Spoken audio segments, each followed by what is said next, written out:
Hello everyone. ఇవాళ మనతో పాటు ఉన్నారు సీనియర్ జర్నలిస్ట్ జగదేవ్ గారు. వారితో మాట్లాడదాం. సార్ నమస్తే సార్. నమస్తే. సార్ జగన్ గారికి ఏపీ హైకోర్టు ఒక షాక్ ఇచ్చినట్టు తెలుస్తుంది. అంటే ఏ విషయాలపైన తనకి అలా వచ్చింది సార్? ఏపీ హైకోర్టు షాకు అంటే అందరూ ఆలోచించేది ఏంటంటే ఈ బెయిల్ రద్దు కానీ లేదంటే ఎలక్షన్స్ టైంలో కొన్ని క్యాన్వాసింగ్ టైంలో ఇష్యూస్ కానీ అని అనుకుంటున్నారు. కానీ వాస్తవానికి ఉత్తరాంధ్రకు సంబంధించిన ఎమ్మెల్సీ విషయం ఏదో వచ్చినట్టుంది ఇవాళ. ఓకే.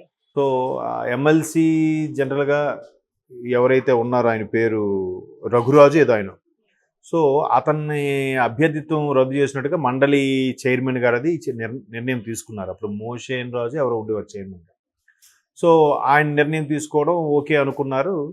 అంతా అనుకుని అట్ ది సేమ్ టైం ఆ అభ్యర్థిత్వానికి విజయనగరం జిల్లాకు చెందిన చిన్నప్పలనాయుడు గారిని ఎవరినో నెక్స్ట్ ఎమ్మెల్సీ గారు నిలబెట్టేద్దాం గెలిచేస్తారు అనుకున్న టైంకి ఈరోగా హైకోర్టు తీర్పు ఇచ్చింది.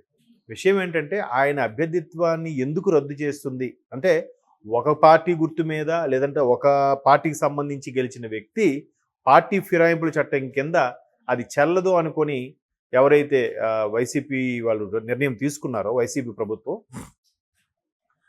ఆయన ఏమిటి వెంటనే ఇప్పుడు ఎదుర్కొంటున్న రఘురాజు గారు ఏం చేశారంటే యాక్చువల్గా పార్టీ ఫిరాయింపుల చట్టం నేను ఎందుకు ఫేస్ చేస్తాను, నన్ను అడగాలి. నేను ఒకవేళ పార్టీ ఫిరాయింపు వేరే పార్టీకి వెళ్ళిపోతే నన్ను అడగండి. నాకు ఎక్స్ప్లెనేషన్ ఇచ్చినాక మీకు నచ్చకపోతే అప్పుడు చెయ్యాలి. అండ్ మోర్ ఓవర్ రెండో పాయింట్, నేనైతే పార్టీ మారలేదు, పార్టీ మారినట్టు ఎక్కడ ప్రకటించలేదు. కేవలం అతని భార్య టీడీపీ తీర్థం పుచ్చుకోవడం వల్ల ఇతని పైన ఆ నిర్ణయం తీసుకున్నారు మండలి చైర్మన్ గారు, మండలి అంతా కలిపి. బట్ అది 2021లో ఎప్పుడు ఆయనకి ఇచ్చినట్టున్నారు. అంటే ఎమ్మెల్సీ 6 years కాబట్టి 2027 వరకు ఇంకా ఛాన్స్ ఉంది. సో అతని భార్య టీడీపీ తీర్థం పుచ్చుకుంటే ఇతనికి అనర్హత వేటు ఎందుకు వేశారు? ఇతను ఎక్కడైనా స్టేట్మెంట్ ఇచ్చాడా? ఇతను ఎక్కడైనా పార్టీ మారుతున్న నిర్ణయం తీసుకున్నాడా? లేదా ఇక్కడ ఏదైనా మీకు మీ పార్టీకి సంబంధించి ఏవైనా ఎదురు తిరగడం అలాంటివన్నీ చేశాడా అన్నట్టు రకరకాల కోణాల్లో చర్చలు వాదోపవాదాలు నడిచిన తర్వాత హైకోర్టు ఈ విధంగా నిర్ణయం తీసుకుంది. అది షాక్ షాక్ మెయిన్ అది షాక్ కాదులేమ్మా. జనరల్గా ఈ గోదావరి జిల్లాలు కృష్ణా గుంటూరుకు సంబంధించి కూడా ఎమ్మెల్సీకి సంబంధించి మేము పోటీ చేయట్లేదు పట్టభద్రుల ఎమ్మెల్సీకి సంబంధించి అని పేరు నాని గారు అంబటి రాంబాబు గారు కలిసి ప్రెస్ మీట్ పెట్టారు. అలా ప్రెస్ మీట్ పెట్టినప్పుడు ఇదేంటిది వీళ్ళు ప్రెస్ మీట్ పెట్టారని చూస్తే మా నాయకుడికి మేము వివరించాం, ఇక్కడ ఎన్నికలు సజావుగా సాగే పరిస్థితి కనిపించటం లేదు. అండ్ మోర్ ఓవర్ కూటమి అందరినీ పోలీసుల్ని అధికారుల్ని వాళ్ళు గుప్పిట్లో పెట్టుకుంది, మాకు సజావుగా సాగుతున్న నమ్మకం లేదు.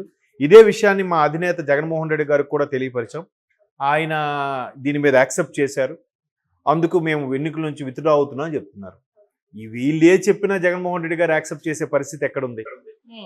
జగన్మోహన్ రెడ్డి గారు సొంత నిర్ణయమే కదా, మంత్రులు చెప్పింది కూడా వినరు.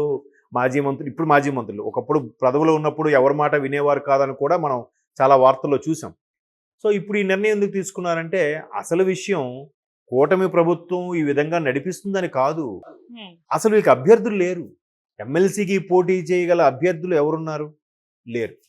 మొదటిది పోనీ వీళ్ళు ఏరుకోరి ఎవరినైనా పెట్టినా గెలుస్తారని నమ్మకం లేదు. రెండోది, అంత వ్యయ ప్రయాసలు కోర్చి ఎవరు నిలబడతారు? నిలబడినా వైసీపీ తరఫున గెలిచే అవకాశం లేదు. కాబట్టి ఒకళ్ళు పొరపాటుని గెలిచినా వాడి ఉపయోగం ఏంటి ప్రభుత్వం లేనప్పుడు? నెంబర్ 2. నెంబర్ 3, ఒక్కొక్కరుగా 11 సీట్లకే పరిమితమైన వైసీపీకి జనంలో ఎంత ప్రజాదరణ ఉందో, ఎంతగా గత ప్రభుత్వంలో ఎన్ని అరాచకాలు లేకపోతే ఎన్ని విషయాలు దారుణాలు జరిగాయో అందరికీ గుర్తుంది. సో ఈ నేపథ్యంలో ఒక్కొక్కరుగా జారుకుంటున్నారు పార్టీ నుంచి. సో జారుకోవడం, ఇంకొంతమంది దూరంగా ఉండడం, ఇంకొంతమంది స్తబ్దుగా ఉండిపోవడం, ఇంకొంతమంది ఎందుకు లేరా మన అసలు రాజకీయాలే వద్దురా అని చెప్పి బిజినెస్లు అవి చేసుకోవడం. ఇట్లాంటి నేపథ్యంలో అభ్యర్థులు ఎక్కడున్నారు? కార్యకర్తలు అయితే ఉన్నారు, నాయకులు ఉండాలిగా. కొన్ని వందల మంది లక్షల మంది కార్యకర్తలు నడిపించే నాయకులు పార్టీకి అవసరం. సో ఈ నేపథ్యంలో 2029లో జరగబోయే సార్వత్రిక ఎన్నికలకి, అంటే ఈలోకి జమేలి వస్తే చెప్పలేం, సార్వత్రిక ఎన్నికలు జమేలి రాకుండా సార్వత్రిక ఎన్నికలు వచ్చేలాగా ఉంటే నెక్స్ట్ 2029లో ఎవరెవరు అభ్యర్థులు అనేది కూడా వైసీపీకి ప్రశ్నార్థకంగా మారింది. అప్పటి వరకు పార్టీ మనుగడ ఏంటనేది కూడా ప్రశ్నార్థకంగా మారింది. ఎందుకు? సొంత తల్లి చెల్లి కూడా పార్టీని వీడు బయటికి రావడం, ఈ మధ్యన ఆస్తి తగాదాలు ఏవో బయటికి రావడం, వాళ్ళ మీద కూడా కొంతమంది వైసీపీ కార్యకర్తలు అసభ్యకరమైన వ్యాఖ్యలు చేయడంతో ఎవరైనా తల్లి చెల్లిని కూడా వీళ్ళు వదలట్లేదే రాజకీయ పరంగా అని ఒక బ్యాడ్ అయితే వెళ్ళిపోతుంది కదా జనాల్లోకి. ఇప్పుడు వాడెవడో సంయమనం కోల్పోయి రాశాడు, వీళ్ళు కనీసం ఖండించాలిగా. అరే మీరు కనీసం తల్లి చెల్లి వైపు వెళ్ళొద్దు, ఇలాంటి అసభ్యకరం చేయొద్దు అని ఒక్క నాయకుడు కానీ వాళ్ళ అధినేత జగన్మోహన్ రెడ్డి గారు కానీ ఎక్కడ ఖండించలేదు. ఖండించకపోవడం ఇంకొంత బ్యాడ్గా వెళ్తుంది కదా. ఇట్లాంటి నేపథ్యంలో ఒక్కొక్కరు జారుకుంటారే తప్ప ఎవరు వస్తారు పోటీ చేయడానికి? పోనీ ఎమ్మెల్యేగా ఓడిపోయిన వాళ్ళు చాలామంది ఉన్నారు, వాళ్ళు ఎవరన్నా వస్తారా? మాజీ మంత్రులు ఎవరో వచ్చి నిలబడొచ్చు కదా, ఎందుకు నిలబడట్లేదు?